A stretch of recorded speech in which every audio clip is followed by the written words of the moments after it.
Hi guys, welcome to Thrustzone.com. This is Mohit Soni, and as we all know, in India and around the world, the SUV segment has been growing rapidly. Manufacturers are coming out with SUVs in almost every single segment, be it the micro or the mini, the subcompact, the compact, the medium, large, full-size SUVs. You name it, everybody has every SUV in every segment, either right now in their portfolio or coming in very soon. The Volkswagen Group also had to do that. The reason why? Because they are clearly in very high demand. This is, let's say, the compact SUV segment. This is the Skoda Karoq. As we all know, it's the mini Kodiaq. That car is highly praised for what it offers, and the Skoda Karoq here is also aimed to do just that. This is a fully loaded compact SUV which goes against the Hyundai Creta, the Kia Seltos, and etc. etc. It is now available only with one petrol engine option and comes with only a DSG gearbox. But the main highlight is that when I said it's an extremely fully loaded car when it comes to features on the inside, on the outside. But as always, let's begin with the design. And what we can see here is a very handsome looking SUV. It's got a very good stance. It does look like the mini Kodiaq on the side. At the same time, it's got its distinct look with these smaller alloy wheels here, which are almost, let's say, you can call them diamond cut, and the way it looks like, it almost looks like an estate, but it has the proper stance of an SUV, despite a compact SUV, but it still has a stance of an SUV. At the back, again, very mini Kodiaq with these C-shaped LED tail lamps at the back. The Skoda badging, that's how you're going to see in every single car that comes out from the factory. And yeah, it may not be the most imposing car in its class, but no car in this segment is imposing enough like other big SUVs that are there in the segment above. This is the front end of the car, again very Skoda, very mini Kodiaq, very large bumper in the way the vents are flowing in, and that's the signature butterfly grille. What you see here are these LED headlamps which have the swivel function, the cornering function. They have adaptive functions, and they're all LEDs, so the lighting is spot on every time you steer the steering wheel or you're turning the steering. It is going to direct the light in that area, so that makes it quite a safe thing to have in a car.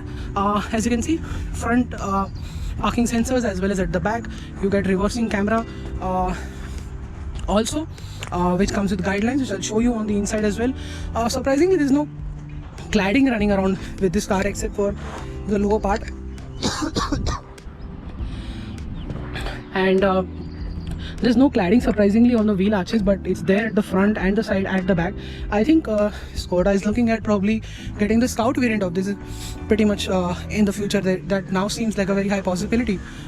You have roof rails. This is not your typical dual tone finished car, but what it also gets is a sunroof.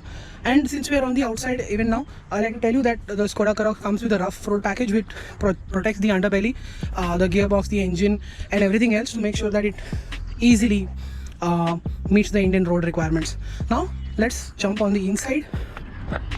Keyless entry and go. Engine start stop button,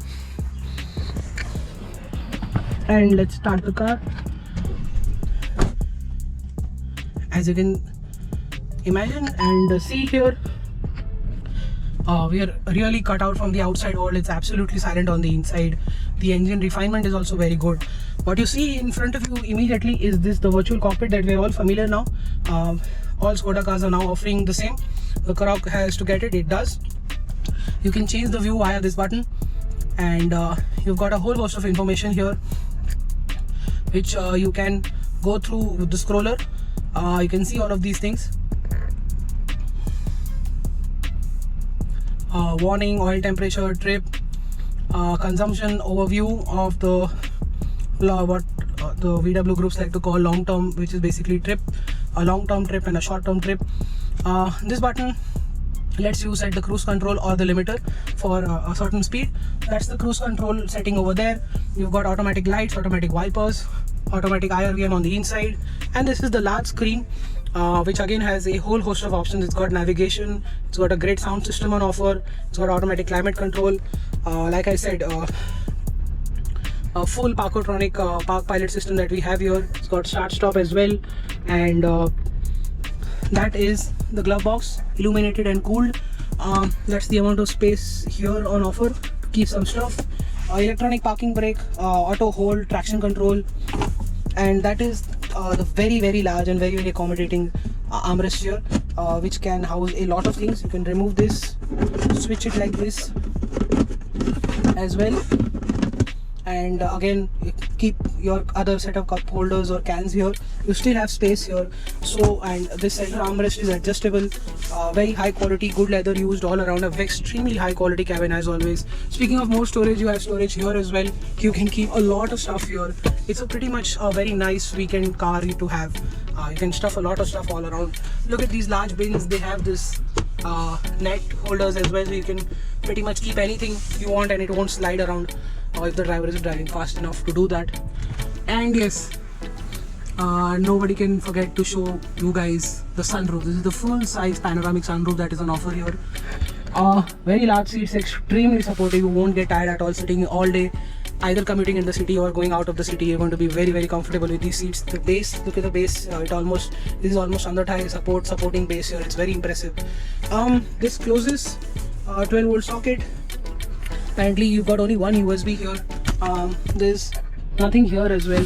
I wish Skoda has provided more charging points at the front. Steering wheel, reach, rake, both.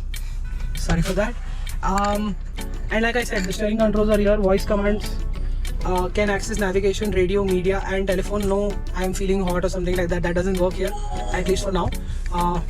Speaking of the AC, like I said, it works really well. It's got a sink, air care, lock button is here. You take some time to realize that the button is here. It's every time when you step in a Skoda, you do need to find where the lock button is because it's not here anywhere.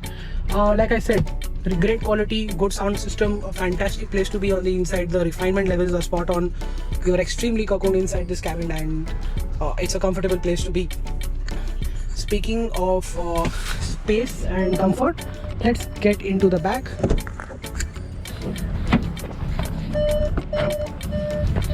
Yeah, the bongs continue with almost every car nowadays that come along in 2020. Yes, that's very good knee room. That's excellent leg room. AC vents, 12-volt socket there. You can charge multiple items with that, with the right device. Lights, LED in the front as well. And as you can see, this large panoramic sunroof is on this nice day is getting the cabin light just right. Coat hanger in front of you. This is also coat hook as well. You've got one here as well. It's a pretty much an European spec car here. Again, seats very good. Under thigh support is excellent. Got can holders here. Big large center armrest. I think a third person can sit here for a good amount of time. That is the slide hatch, as they call it. You can remove stuff in and out from here, and that's very impressive. All 3 headrests for safety, 3 seat belts, 9 airbags on offer, including driver side knee airbag. You've got a whole host of electronic passive and active safety features such as ASR, anti-slip regulation, electronic stability control, traction control, multi-collision brake system, ABS, EBD, mechanical brake assist, and I think I pretty much covered everything here. This makes the Skoda Karoq quite a safety package here. We know the price is a bit high, but the kind of safety kit along with the features list that you're getting is very impressive. You've got tire pressure monitoring system as well. Got a very nice navigation system that works, and the features list is pretty much endless. But let's get back and show you one thing that's not there in this car is an electronic tailgate. That should have been in this car. It would have completed the entire thing really well. But what you get here is a typical Skoda boot, which is extremely practical. You can keep stuff here as well. You can tie it down with these things here. There's the same pattern seen here. That's the bag. That's the light that comes out. And you've got a 12-volt socket here as well. You can hang stuff here. You can remove the seats with as you can see, with a flip of a button. And what are these? Well, these are Velcro units, so you can keep stuff like this, make any type of box you want, and you can keep them from flying away all around, and they'll be secured in one place. You can put a net over it as well. That is the almost a full-size spare wheel, which is not an alloy though. Toolkit, everything you can keep here. Overall, you've got Isofix as well. Those are the hooks for that. I just wish this had a electronic tailgate. yeah, that's how it is. The the driver seat here is powered, but the passenger seat here is not. It doesn't, but like I said, it's got height adjust, which is very impressive, which is not required quite literally, but it still does have that. All power windows, as we know, are one touch up and down, and yeah, features list on the inside and on the outside is very. So now that we are outside, as you can see, this is how the LED lights look like at the front. That's how they look like at the back, giving you a walk around of this car yet again with the lights on. Speaking of lights, it also gets ambient lighting on the inside, and which 10 colors to choose from. And now let's discuss the driving part. Well, it has the 1.5 TSI Evo motor, which makes 150 PS of power to 50 Newton meters of torque. It's mated to a 7-speed DSG unit, and we know this engine comes with active cylinder technology, so when you're cruising normally, it will shut down the 2 cylinders and give you more fuel economy. It's been giving us 10 to 11 kilometers in the city, which is fantastic, thanks to that cylinder deactivation technology. But I think with the DSG, which is always slightly hesitant and laggy at extremely low speeds, and with the cylinder deactivation technology, at times it ends up redlining the engine when you really give it the full throttle. Sometimes it doesn't behave the way you want it, but most of the time it behaves really well, and you've got excellent drivability in the city, very good performance on the highway, along with a very good top end for the expressway run as well. It can cruise at any given speed you want. The engine will be very comfortable. It's got 7 gears. It will do around, let's say, around 2000 rpm, and it will do 120 kilometers an hour. You can keep it at 3000 rpm, which will be around 140, and it still be very comfortable, and it will save you a lot of fuel as well in that aspect. The engine, like I said, very good refinement, good torque throughout the rev range. It's got a lot of proper performance here. It can do the 0 to 100 mark around 8 seconds, which is very impressive for a car of this size and price. And yeah, when it comes to the dynamics, it's a Skoda, so we know that the driving characteristic is very confident. It's very poised, balanced in the corners. It turns in really well. It's got a lot of grip. It's got excellent stability, even the ride quality for any given road, be it bad road, broken city roads, or extremely broken roads, and smooth tarmac with slight ripples. It will eat up all of that and keep you comfortable on the inside. Because like I said, the comfort quotient on this car is extremely high. You will be very comfortable in the front and at the back because of the fantastic suspension system that is on offer. You've got good tires to grip, you've got good brakes, good pedal bite at the brake pedal as well. So along with a very good steering, which is precise, light, gives you good feedback, not great, and it weighs up decently well on the highway. So all of this makes the Skoda Karoq a very, very impressive car. It's feature loaded up to the gills. You've got all the safety in this car, and in this segment it's one of the highest safety credentials that you're getting with this car. You've got cruise control, you've got a whole host of passive safety features, making the Karoq a very, very impressive car to have. It replaces the Skoda Yeti, which was discontinued in the world markets almost a decade ago, if I'm not wrong, and it meets the successor.